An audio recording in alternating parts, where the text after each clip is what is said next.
Over the past half century, really, those who've landed on top have come increasingly to believe that their success is their own doing, the measure of their merit, and that they therefore deserve the bounty that the market bestows upon them. And by implication, that those who struggle, those left behind, must deserve their fate as well. It produces a kind of hubris among the winners and humiliation among the losers. It teaches the winners, if I believe that I achieved whatever I achieved through my own efforts, through my own doing, because everything was fair, then I'm likely to inhale too deeply of my own success, to forget the luck and good fortune that helped me on my way, to forget my indebtedness to those who make my achievements possible. And so this is what I call the tyranny of merit.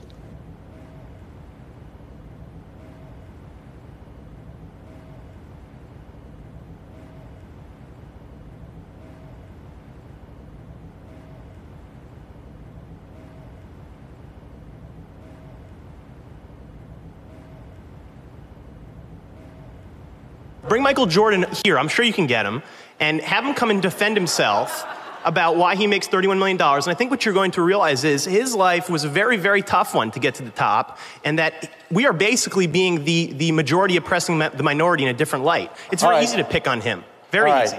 Effort. You know what Rawls' answer to that is?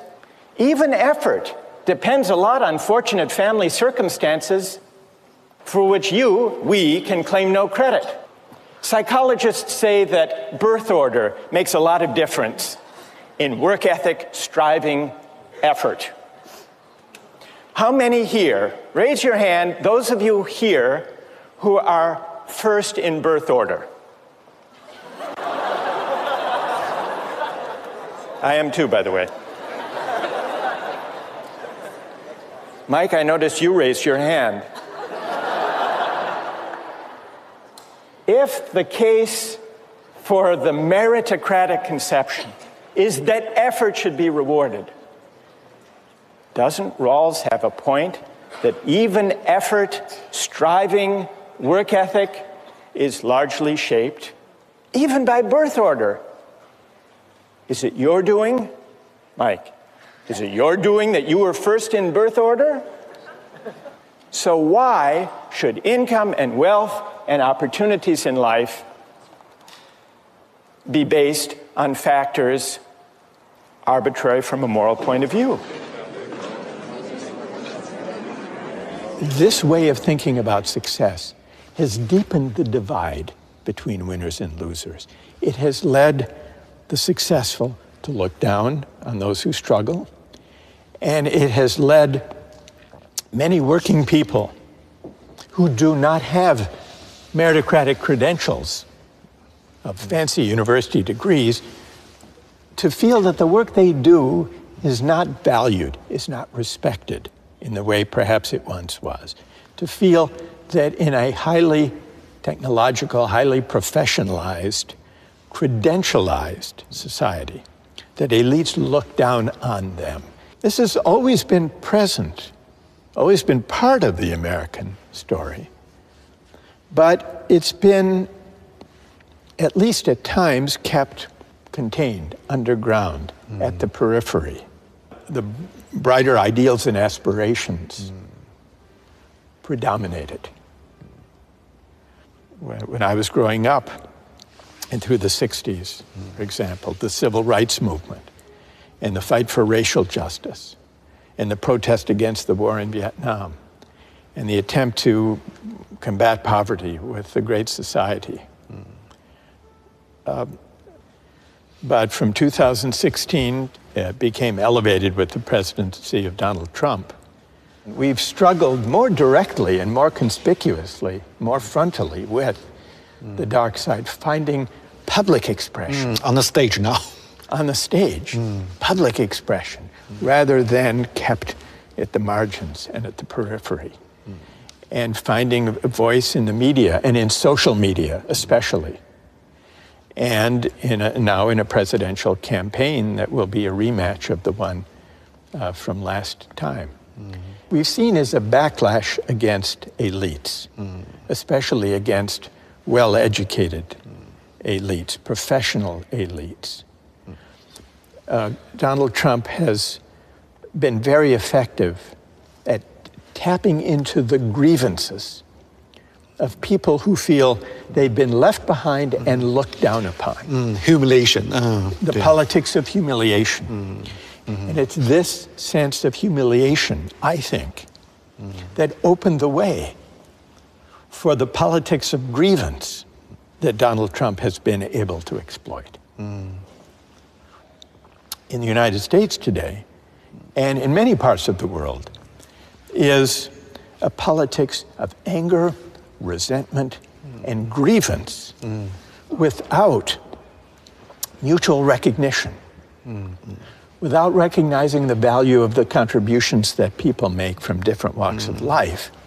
We will not really begin to address the resentments that now afflict our politics and have accentuated some of the darkest strands in social life.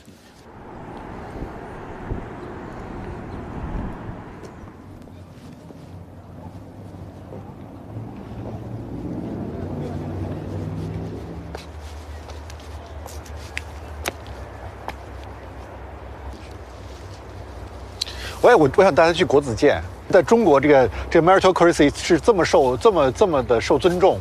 你知道梁启超他去那个访问澳大利亚的时候，因为澳洲人怎么理解他嘛？举人对他们就翻译成那个 bachelor， 就学士学位，他们的进士是翻译成 master degree。然后他不是当过长沙实物学堂的那个总教习嘛，就翻译成 president of Hunan University， 所以很逗。所以误读，我真的挺想带去看国子监的，这特别对着他这个写的书的感觉，加上拼音线。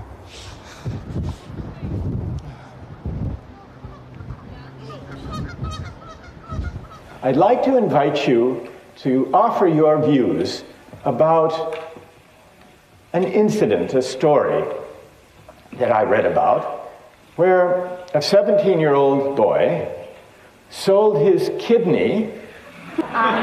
You all know the story. He bought an iPad and an iPhone. But how many think it's okay? It's a free market and there's nothing wrong with it? Because I study economics, and I think every adult is an economic man that he has to be responsible for his behaviors. He clearly knows the consequence of losing one kidney. We should give him the chance to take that risk. To choose for himself. A lot of people agree with that. All right, that's very good. So I would like to hear from those who object. Yes. And stand up. Well, I think it's wrong because give your kidney to others. Maybe you feel it's okay, but in fact, for the respect of a person, it is not respect of life. Okay, that's very interesting.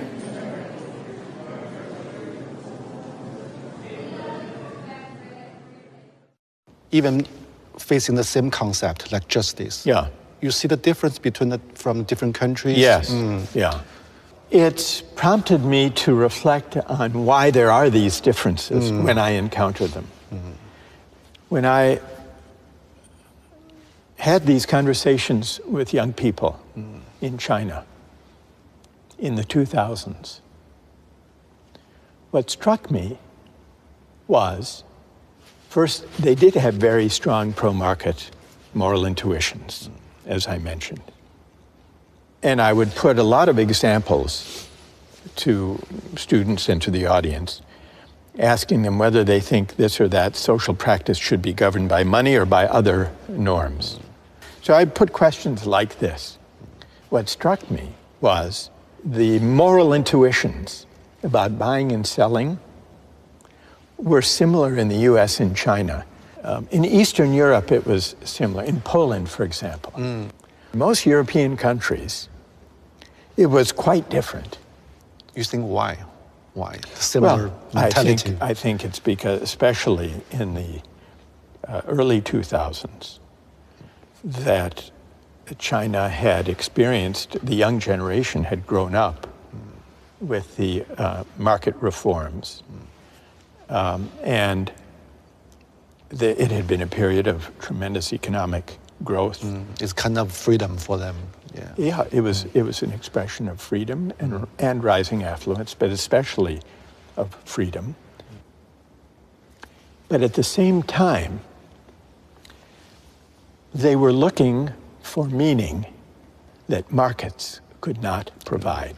And so the search for meaning persisted even after the market triumphalist moment.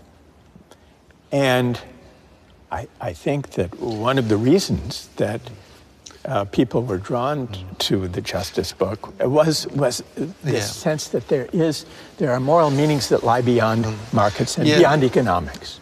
What do you think? Yeah, maybe we're facing two choices or different choices. We can't choose the best one. There are no best one. Just less evil. Just less evil one, maybe. But I wouldn't regard these as closed alternatives. I would ask a different question. How is it possible to combine the benefits of market arrangements and technological innovations with sources of meaning, deliberation, dialogue, reflection that can answer to higher human purposes and ends? Our mistake is not to use markets to organize economic activities. Our mistake is not to hope that technological innovations will deliver real improvements to the way we live our lives. Our mistake is the tendency to think that markets and technology by themselves can define human purposes and ends. They can't.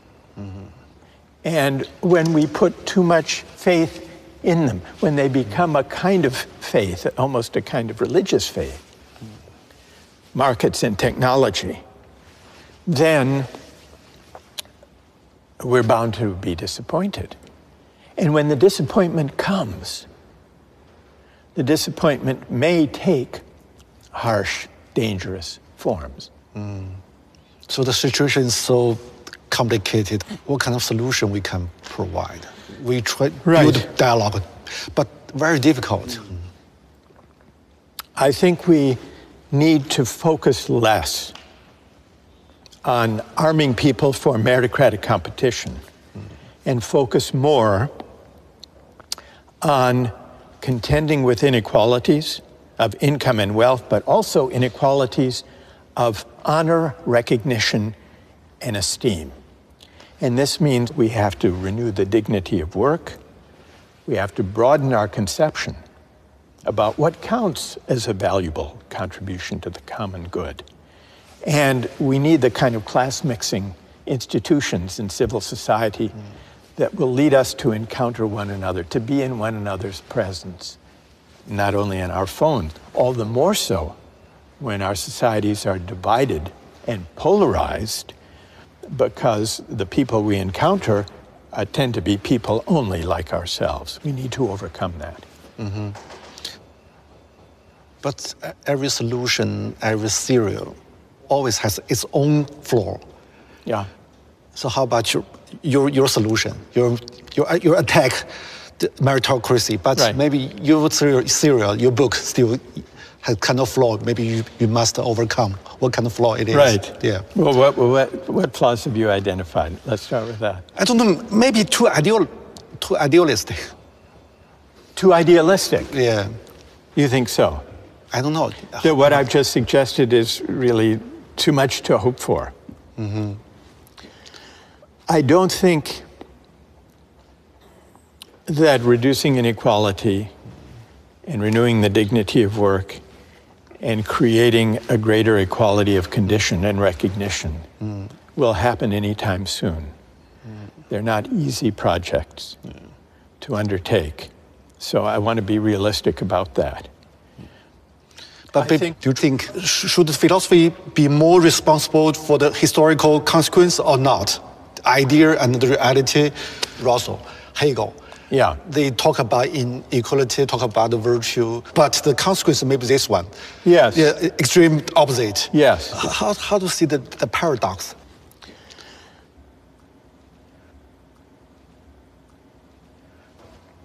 If one thinks, and I, as I do, that philosophy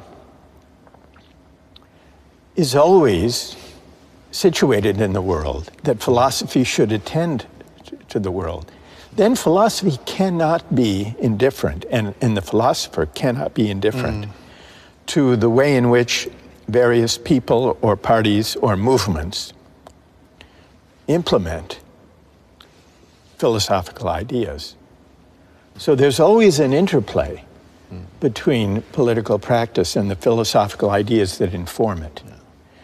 And often they can go off the rails. They can go in very dark directions that the philosopher may never have wanted or anticipated. That's always a danger. That's one of the persisting dangers of philosophy. The part of Hegel that has led political practice astray in wrong direction, that teaches that history has a single ultimate destination, and that it takes a certain shape, that has contributed to some of the dangerous movements in history who may have been inspired by the idea that history points in a certain direction, and that it's our responsibility either to let history unfold or to help history unfold to reach that final destination once and for all. I think the phrase or the idea, once and for all, is a deeply dangerous idea. And I think it's at odds with the philosophical spirit of questioning, contesting, offering competing interpretations. In your mind, in our time, which idea is the most dangerous idea in today's world?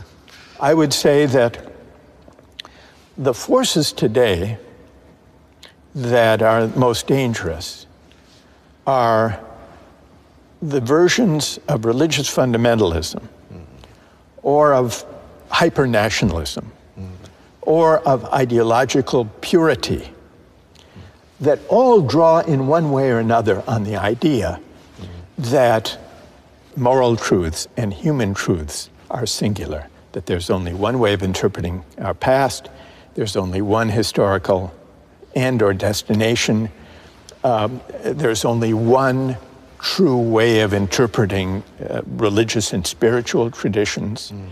Because what this misses, well, it leads to dangerous politics, but it also misses the deep pluralism of the human experience. So how about the Silicon Valley philosophy? It's techno-driven ideology. It's I would say it's a version of this. Because the most extreme versions of Silicon Valley techno-utopianism, some have a more specific term of transhumanism or singularity, because they too think that history is on their side. They too think that as technology develops and as generative AI develops, we will be transcending the messy, contentious, pluralist human projects and arriving at a kind of singularity. where perhaps our minds will meld with machines. And the very idea that going to the moon or to Mars is kind of a natural outgrowth of this way of thinking, where they can start anew. It's the ambition really to start from scratch with a clean slate, to begin anew, unfettered, uncomplicated by disagreement, contestation, challenge, dialogue, controversy, where they can start anew and build a society from scratch that is not, as they might see it, weighted down by the controversies that arise whenever human beings gather in society. So there is something, it's fantastical, but it's also dangerous and hubristic, because it implies that they are the avatars, they are the pioneers, the initiators of this new frontier that breaks free from the messy need to negotiate, to discuss, to disagree, which is essential to the human experience.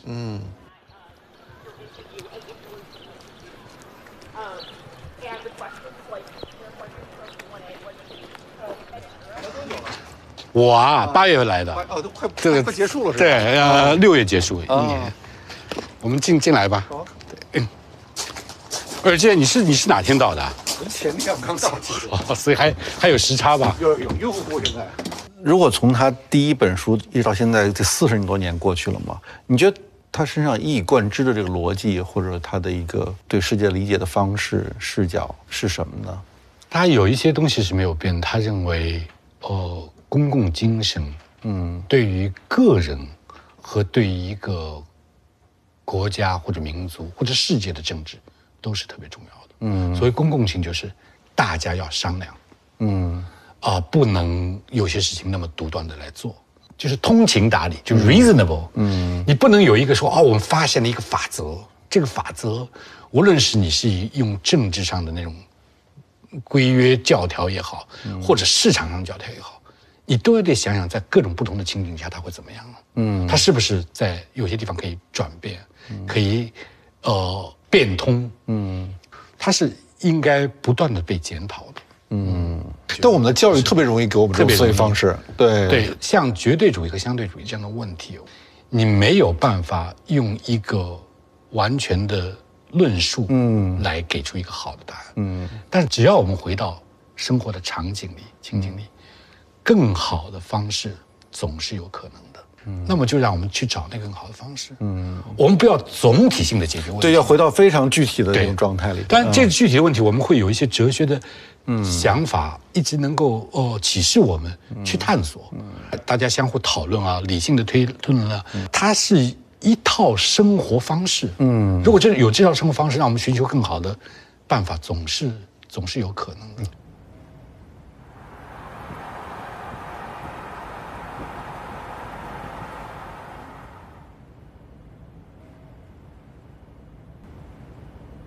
Even though it holds about 1,000 people, it feels intimate. Do you see what I mean? Yeah. Because it's banked, and people who are speaking can see one another. And it feels intimate. It feels like a seminar almost. Yeah. And that's what I love about it. What kind of role the intimacy played in the thinking? I mean, in the debating, I mean, how important it is. It's very important because it allows for dialogue. What the intimacy creates is a sense of community and gradually building trust, where people can disagree with one another, but still with civility and mutual respect, and learn together. That's really the idea, to learn together. I'll put a question to students, and it's a kind of journey together. But there's no guarantee that the student who raises her hand or his hand will offer the argument or the idea that I'm expecting. Sometimes the unexpected can lead in very interesting directions. Other times, less sometimes so. like chaos.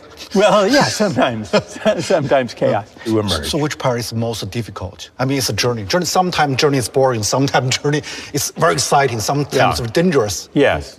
Well, the most dangerous, that's the easier part to answer. The most dangerous moments,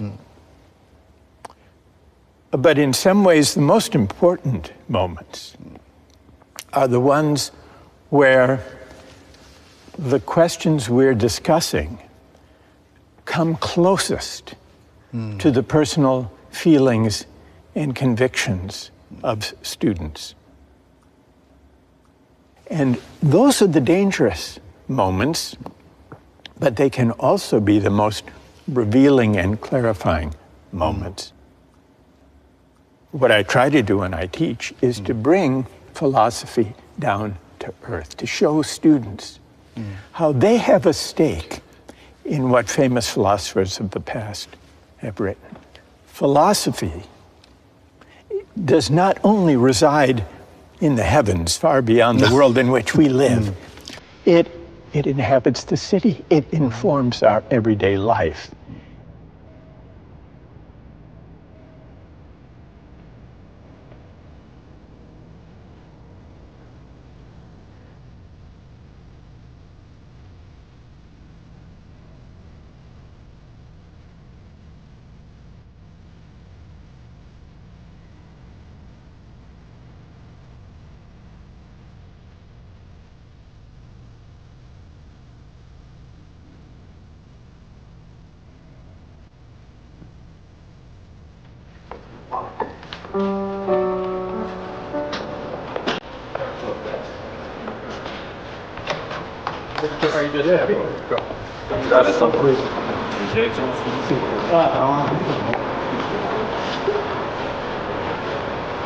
Okay.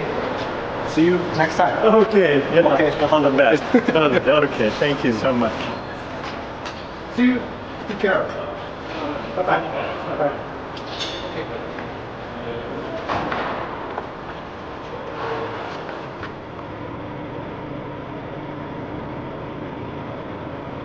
北京有我们俩那应该背景特别好看嘛，应该是。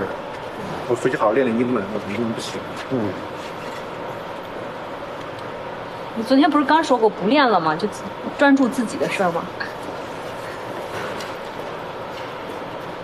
就今天可能觉得练英文也是自己的事儿。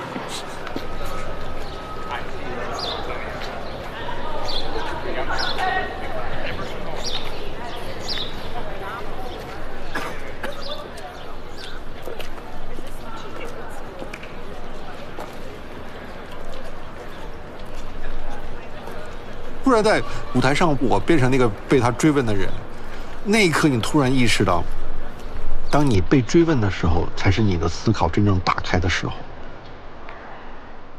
你会被迫调动起你所有的感受去回答他的问题，而且是那种更精确式的询问，你不可逃避式的询问。因为我觉得我总是经常在拐弯抹角逃避一些事情。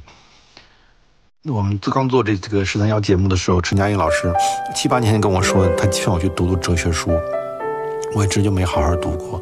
这次在哈佛，我真正产生出想去好好读哲学书的冲动。那现在我也觉得桑德尔在埋各种各样的种子，这些种子也肯定在某一个时刻破土而出的了。